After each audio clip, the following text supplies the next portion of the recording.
Hello and welcome to the Storytelling for the Soul podcast. I'm your host, Sarah Kanata, and this is the place we talk about all things expressive writing and other creative techniques, all with a little bit of Buffy the Vampire Slayer thrown in. Buckle up and enjoy. Hello everyone, welcome back to another episode. Now, I'm sure that this title has drawn you here for a reason. And I want to preface this episode by saying this is not intended to be a harsh reality call. However, as someone who's lived through this experience, I want to ask you a question and I request that you be honest with yourself. When was the last time that someone checked in on you without any kind of strings attached? Now, what I mean by that is, when was the last time someone checked in on you with no hidden agenda on their part? So, not because they need you for something, not because they need you for work, just because they are genuinely interested in seeing how you are doing and how you are going. Now, if you're anything like me, and I have definitely fallen into this trap with multiple people in my life, I find that I'm always the one reaching out to people, checking in on them, asking how they are. And here's the thing, post 30, approaching 40, I've learned over the last few years that always being the one who's reaching out and genuinely caring about people gets old. And let's face it, it's not really a relationship. So in recent times, I have dropped that behavior completely. And basically, the only people I genuinely check in on are the people who consistently check in on me. That's what a relationship is. It's two-way. It's not one person continuously checking in on another. Now, the reason that this episode has surfaced is because over the last few weeks, I've had multiple conversations with women, mostly 40 plus, who are juggling quite a lot in their life. So, for example, kids, a partner.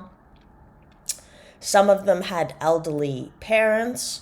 All of them had a job or a business if they weren't working for someone else.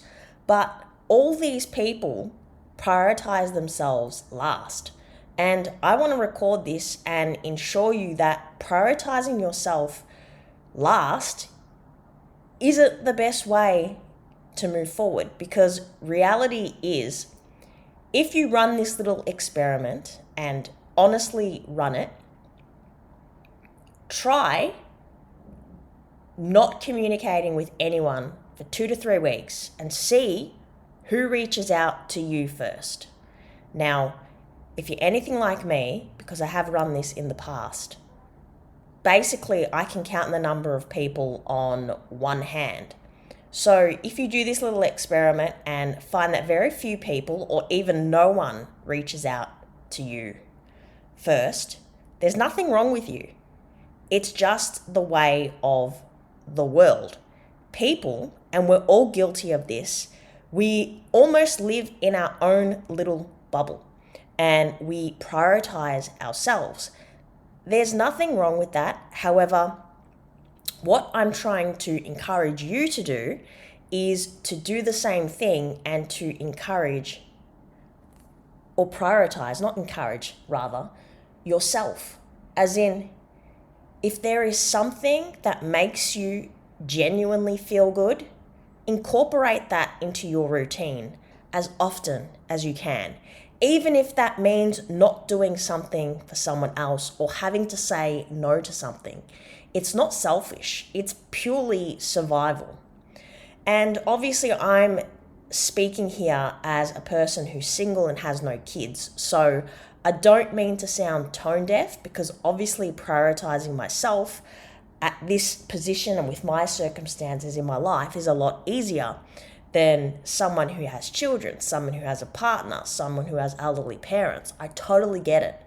But what I want to avoid happening, and I see this in people all the time, is they start prioritizing themselves only when they hit a brick wall or they hit burnout or their body is starting to scream at them with anxiety, with all kinds of gut symptoms. I could go on. I see this over and over and over again. So, I want to ask you again. When was the last time someone genuinely reached out to you to see how you were doing without any strings attached? Now, I'm going to leave it there because I want this to be a short, sharp episode. I don't intend to make anyone feel lonely or unloved or unwanted by this episode, but the reality is we are living in this modern world where everything is fast-paced. Everything seems to get faster by the day. We're constantly switched on a 24/7 basis. We are more connected. However, we are more disconnected than ever. And I encounter so many people who have all the things in life that tell us that we're going to be happy. They have the great job. They have the family. They have everything that looks sparkling on the surface and from the outside looking in. However, when they are honest with themselves, something is missing.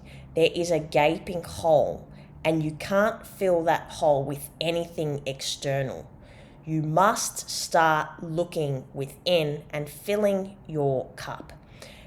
And honestly, when you start doing this, you will then be in a position to show up in a better place for other people.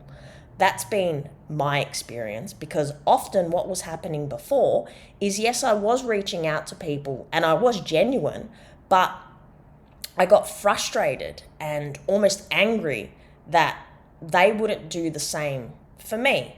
And here's the thing, in that situation, sure, it's not ideal and I didn't feel great about it, but I was choosing to engage in that relationship. And for certain people in my life, I just didn't want to get the message that genuinely they don't really care about me. Because if they cared, they wouldn't message me once a year for my birthday, or they wouldn't message me when they need something from me. They'd be making it a priority to keep in contact with me, because that's what a relationship is. Okay, I'm going to leave it there. If you want to check out more on my work, you can check out my website, sarahkanata.com. Always love hearing from listeners. So if you'd like to communicate and get in touch, you can do so via email, info@sarahkanata.com. Thank you, and whenever you are listening to this, have an epic week ahead.